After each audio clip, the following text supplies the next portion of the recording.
আসসালামু আলাইকুম ওয়া রাহমাতুল্লাহি ওয়া বারাকাতুহু। প্রিয় দর্শক, শুরুতেই একটা গান মনে হয়েছে আমার। গানটা আগে বলে ফেলি, তারপরে নিউজটা আপনাদেরকে দিচ্ছি। বগা ফান্দে পড়ে কান্দে রে, বগা ফান্দে পড়ে কান্দে। ছোটকালে এরকম মানুষ গান গাইতো। আমি তো শিল্পী না, সেই জন্য এতটুকুই আমি মনে রেখেছি।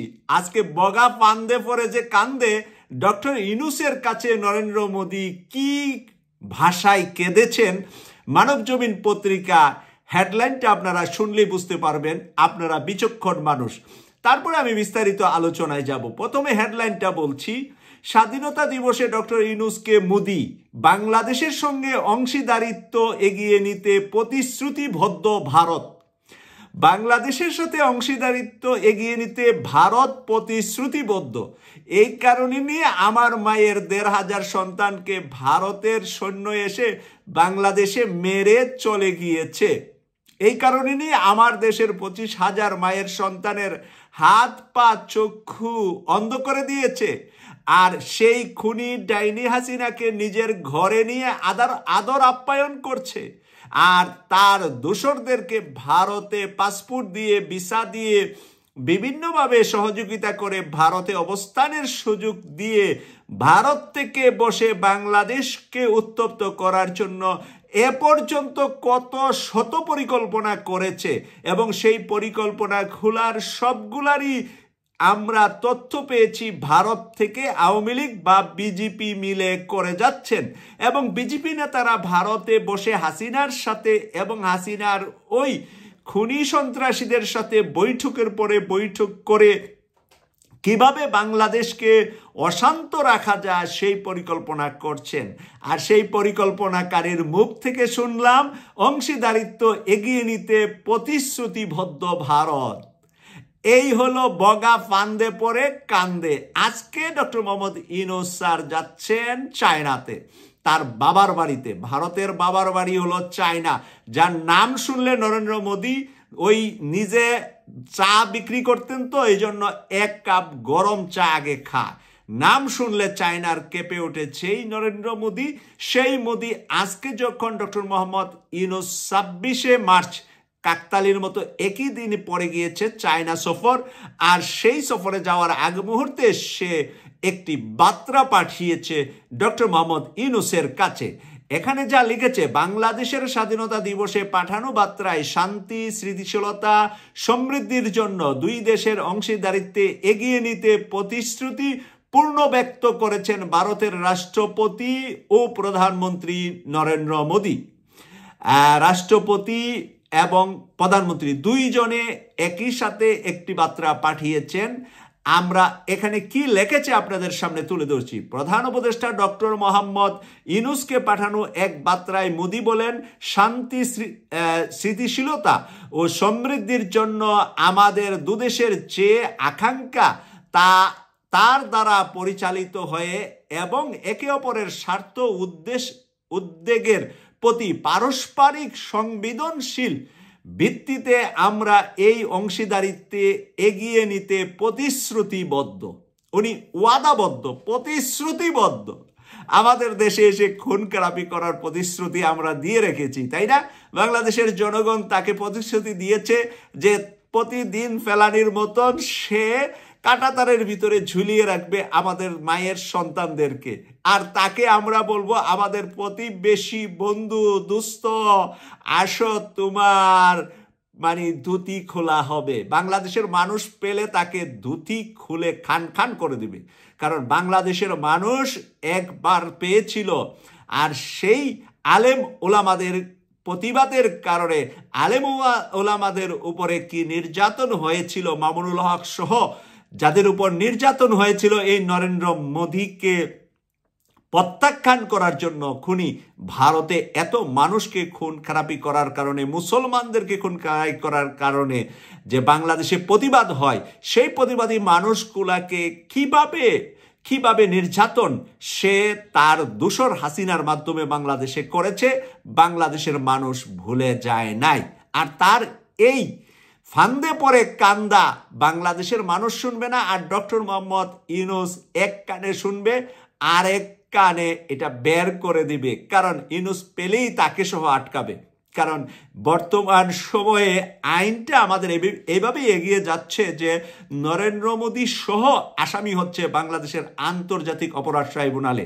এবং এখানে প্রমাণ শুরুতেই বলেছেন তাজুল ইসলাম, চিফ প্রসিকিউটর তাজুল ইসলাম শুরুতেই বলেছেন যে এখানে পাশের দেশ থেকে এসে আমাদের দেশে মানুষের উপর নির্যাতনের আমরা হদিস পেয়েছি, তথ্য পেয়েছি, এবং সেই তথ্য অনুপাতেই কিন্তু এগিয়ে যাচ্ছে।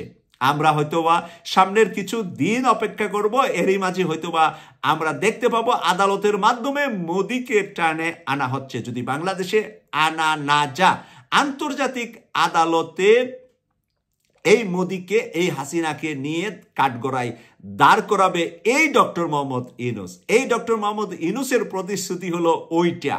ইউনূসের প্রতিশ্রুতি মোদি যা বলে তা নয়। ইউনূসের প্রতিশ্রুতি হলো এই বিচার করে উনি বিদায় নেবেন বাংলাদেশের সরকার থেকে।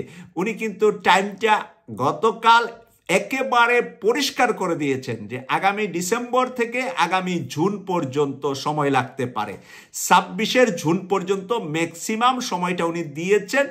কারণ হলো যে মোদি সহ হাসিনা সহ বিচারটা কমপ্লিট করতে, বিচারের কাজ তো ইউনূস সাহেব চাইলেই রাতারাতি করতে পারবে না। বিচারের পদ্ধতি, সিস্টেম, আন্তর্জাতিক মানদণ্ড মেনে বিচার করতে যতটুক সময় লাগে এতটুক সময় ডক্টর মোহাম্মদ ইউনূস রাষ্ট্রীয় ক্ষমতায় থাকবেন, নির্বাচন দিবেন না। কারণ ডক্টর মোহাম্মদ ইউনূসের কাছে পরিষ্কার যে পরবর্তীতে যারা সরকার গঠন করবে তারা এই বিচারটা করবে না। যাদের সম্ভাবনা আছে রাষ্ট্রীয় ক্ষমতা আসার, তারা ভারতকে বিচারের মুখোমুখি করার মতন মাজায় তাদের শক্ত গামছা বাঁধা নাই। সেই দুর্বল দলগুলোই বাংলাদেশে রাষ্ট্রীয় ক্ষমতায় আসবে। যারা নরেন্দ্র মোদীর চোখে চোখ রেখে কথা বলতে পারবে না, যারা ভারতকে আসামির কাঠগড়ায় দাঁড় করাতে পারবে না, ভারত প্রীতিতে ব্যস্ত হয়ে যাবে পরের সরকার এসে। সেই কারণে উনি নিজ হাতে বিচারটা কমপ্লিট করেই বিদায় নেওয়ার জন্য উনি 6 মাস এখানে হাতে রেখেছেন, ডিসেম্বর থেকে পরের জুন পর্যন্ত। ওই 6 মাসের ভিতরে কিন্তু এনি টাইম উনি নির্বাচনের ঘোষণা দিতে পারেন। যখন ওনার টার্গেট ফিল আপ হয়ে যাবে তারপরে আর ইউনূস সাহেবকে ধরে রাখতে পারবেন না। ওনার মূল টার্গেটটা উনি আজকের থেকে টার্গেটের সেমিফাইনালে নেমেছেন, আর ফাইনাল খেলাটা শেষ করেই উনি বিদায় নেবেন। আজকে যে চাইনা যাচ্ছেন এটা আমাদের জন্য খেলার সেমিফাইনালে চলে আসছে, কোয়ার্টার ফাইনাল পর্যন্ত শেষ ইতিমধ্যে ডক্টর মোহাম্মদ ইউনূসের 8 মাসে। এই সামনের সামনের 1 বছর আপনার উনি হাতে রেখেছেন, মানে সেমিফাইনাল আর ফাইনাল খেলে ফলাফল, ওই যে ফলাফলটা কি হয়, গোল্ড মেডেল হাতে নেওয়া হয়, ওই বাংলার মানুষকে গোল্ড মেডেলটা দিয়ে উনি বিদায় নেবেন। প্রিয় দর্শক, আমরা এখানে আরো যা লিখেছে শেষের দিকে এসে আপনাদেরকে তুলে ধরছি মানব জমিন থেকে। বাংলাদেশ ভারত সম্পর্কে বহুমুখী উল্লেখ করে তিনি বলেন, বাণিজ্য, বহুমুখী যোগাযোগ, উন্নয়ন, অংশীদারিত্ব, বিদ্যুৎ, জ্বালানি, শিক্ষা, সক্ষমতা বৃদ্ধি, সাংস্কৃতিক যোগাযোগ এবং জনগণের মধ্যে যোগাযোগ বৃদ্ধির মতো বিভিন্ন ক্ষেত্রে দুদেশের পারস্পরিক সহযোগিতা রয়েছে। প্রিয় দর্শক, প্রথমে বলেন বাণিজ্য। পেঁয়াজ তাদের কাছ থেকে এনে 120 টাকা 150 টাকা রমজান মাসে খেয়েছেন, আর এবার শুধু 20 টাকা খেয়েছেন তাদের কাছ থেকে না এনে।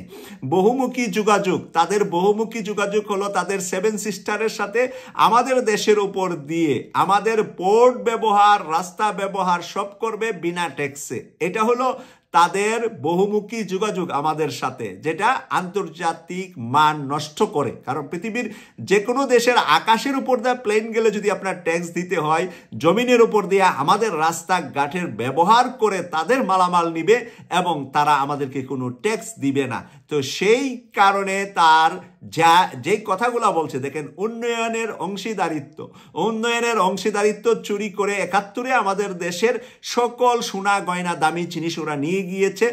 এখন হাসিনার আমলে মানে যেইভাবে পেরেছে তার লোক বল পাঠিয়ে এখানে বাংলাদেশে যার বেতন 2 লাখ টাকা পাওয়া যায়, তার দেশের লোক 8 লাখ 10 লাখ টাকা গার্মেন্টস শিল্পে বড় বড় পদগুলাতে বসিয়ে বাংলাদেশ থেকে নিয়ে গিয়েছে সিন্ডিকেট করে।